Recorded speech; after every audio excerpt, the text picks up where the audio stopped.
Assalamualaikum warahmatullahi wabarakatuh. Selamat pagi anak ibu, salam sejahtera untuk kita semua. Alhamdulillah kita masih bisa bertemu hari ini ya anak ibu, untuk belajar mengenai organ pernapasan makhluk hidup. Dan tetap bersama Bu Neng Santi.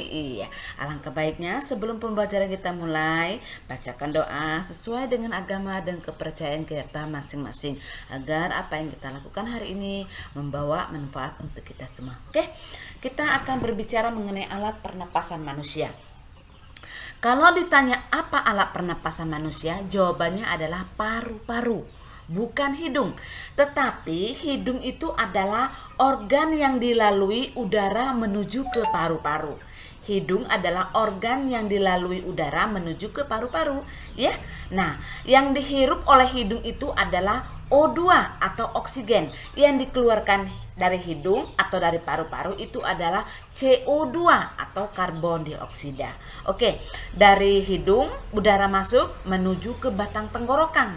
Letaknya di mana? Di leher kita. Kemudian ada tekak, ada cabang tenggorokan, dan ada paru-paru. Ya, nah mungkin akan lebih jelasnya lagi kita lihat gambar di samping. Nah, sistem pernapasan pada manusia dan fungsinya. Nah, rongga hidung. Nah, ini di sini nih masuk udara pertama kali. Di dalam rongga hidung ini ada dua variabel. Yang pertama itu selaput lendir, yang kedua adalah bulu hidung. Apa guna dari selaput lendir dan bulu hidung? Oke. Nah, selaput lendir. Masukkan salah satu jari kalian ke dalam lubang hidung kalian. Apa yang kalian rasakan di dalam lubang hidung? Pasti kalian merasakan ada sesuatu yang basah. Itulah yang disebut dengan lendir. Bu, kenapa Bu ya basah? Padahal saya kan tidak sedang pilek Bu, atau tidak sedang flu. Iya, itulah namanya hidung itu mempunyai selaput lendir agar hidung itu selalu lembab. Ya, agar selalu lembab. Nah, kedua, ternyata di rongga hidung juga ada bulu hidung. Nah, itu ada manfaatnya ya nak ya. Ketika kamu menghirup udara, entah itu udara yang ada debunya, ada kotorannya, ada pasirnya, kalian hirup. Nah, otomatis kotoran itu tidak langsung masuk ke dalam tubuh kita, tetapi dia tersangkut di dalam bulu hidung. Itulah gunanya bulu hidung. Nah, semakin lama semakin tebal, besoknya terjadilah dia dengan gumpalan-gumpalan kotoran, atau disebut dengan kotoran hidung atau tai hidung. Ya nak ya, itulah variabel yang ada dalam rongga hidung. Kemudian udara masuk ke sini langsung menuju ke batang tenggorokan. Nah, dari atas ke bawah itu disebut dengan batang tenggorokan. Di sini yang di dekat mulut itu ada faring, kemudian di bawahnya lagi ada laring, ya. Itu salah satu variabel yang ada di dalam batang tenggorokan. Nah, kemudian pangkal tenggorokan ini di sini. Pangkal tenggorokan itu disebut dengan trakea atau tekak. Disinilah dia. Kemudian lanjut ke sini, ini ujung tenggorokan itu disebut dengan bronkus. Jadi udara itu masuk ke sini jalannya nih, melalui trakea, melalui bronkus. Dari bronkus timbullah cabang-cabang kayak ranting-ranting pohon ya. Nah, ranting-ranting itu disebut dengan bronkiolus. Ya nak ibu ya, disebut dengan bronkiolus. Ujung dari ranting-ranting itu adalah alveolus. Nah, bentuknya seperti ini, berbulir-bulir. Ini udara nak ya, langsung ditransfer atau dikirim ke paru-paru. Nah, paru-paru manusia ternyata ada dua, ada yang kanan dan ada yang kiri. Ini yang kanan, ini yang kiri. Kemudian di bawah paru-paru itu, nah diselimuti oleh lembaran-lembaran tipis atau selaput tipis, itu disebut dengan pleura. Itulah ya, itu disebut dengan pleura. Kemudian di bawah paru-paru ini, kalau kalian raba dada kalian, di bawah dada kalian itu di atas perut itu kayak ada ujung tulang. Nah, inilah tulang ini yang kita rasakan, diafragma namanya. Nah ibu ya, namanya diafragma. Itu adalah sistem pernapasan pada manusia. Nah, kemudian selain manusia, ibu juga akan berbicara mengenai hewan. Nah, salah satunya adalah ikan. Ikan kalau ditanya bernapas menggunakan apa? Jawabannya adalah insang, bukan paru-paru, tapi insang. Nah, ikan hidupnya di air. Apakah di air ada udara, Bu? Ada, Nak. Di air ada udara, walaupun cuma sedikit. Jadi, yang dihirup ikan tadi bukan air, bukan udara, tapi air. Nah, air itu masuk melalui mulutnya, masuk ke dalam.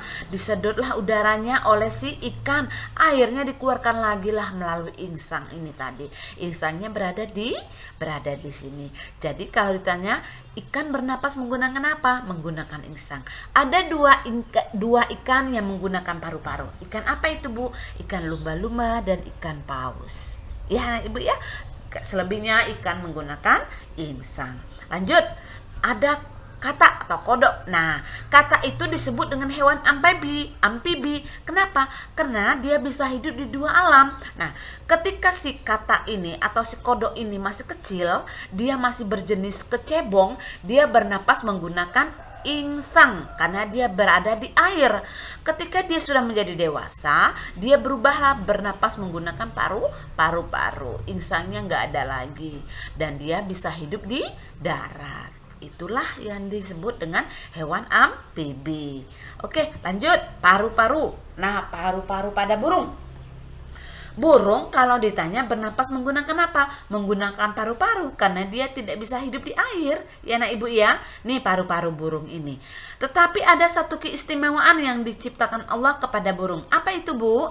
Burung dia mempunyai pundi-pundi udara atau kantong-kantong udara. Yang mana ini? Yang gelembung-gelembung ini. Ini adalah kantong udara atau pundi-pundi udara. Ini ketika si burung ini bertengger atau tidak terbang, ini diisi udara oleh si burung penuh. Kapan digunakan? Ketika dia terbang. Jadi ketika si burung terbang, si paru-parunya nggak bisa digunakan. Kenapa, Bu, nggak bisa digunakan? Dia terjepit oleh si sayapnya si burung. Jadi dia tidak bisa digunakan. Dia bernapas menggunakan pundi-pundi udara. Jadi pundi-pundi udara itu digunakan ketika dia terbang. Kemudian ketika dia berhenti lagi atau ketika dia bertengger, pundi-pundinya udah kosong, dia bernapas menggunakan paru-paru lagi. Jadi pundi-pundinya diisi lagi oleh si burung. Begitu seterusnya. Ya, itu burung. Ingat, burung menggunakan paru-paru. Kemudian lanjut.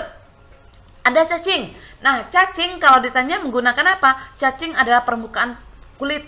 Nah, permukaan kulit yang basah. Dia kulitnya harus basah. Kalau kulitnya kering, misalnya cacing kita taruh di pasir atau tanah, dia pasti mati karena kulitnya akan kering. Ya. Lanjut, ada reptil atau buaya. Dia bernapas menggunakan paru-paru. Nah, dia bisa hidup di air, bisa. Tetapi muncungnya selalu keluar, selalu menuju ke arah atas. Jadi dia tidak terganggu paru-parunya.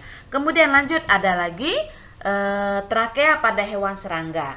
Yang termasuk hewan serangga itu ada kecoa, ada semut, ada nyamuk, ada lalat, dia menggunakan trakea. Ya, Anak Ibu ya. Batas ini kira-kira ngerti, Anak Ibu ya. Ada bermacam-macam hewan yang kita pelajari menggunakan apa. Nah, mudah-mudahan apa yang Ibu sampaikan hari ini bisa bermanfaat untuk kita semua. Oke, Anak Ibu, ingat ya. Senyum adalah antara ibadah yang paling mudah sekali kita lakukan. Ayo perbanyak kita senyum, tapi ingat jangan senyum-senyum sendiri. Oke, Anak Ibu tutup dengan wabillahi taufiq wal hidayah. Wassalamualaikum warahmatullahi wabarakatuh.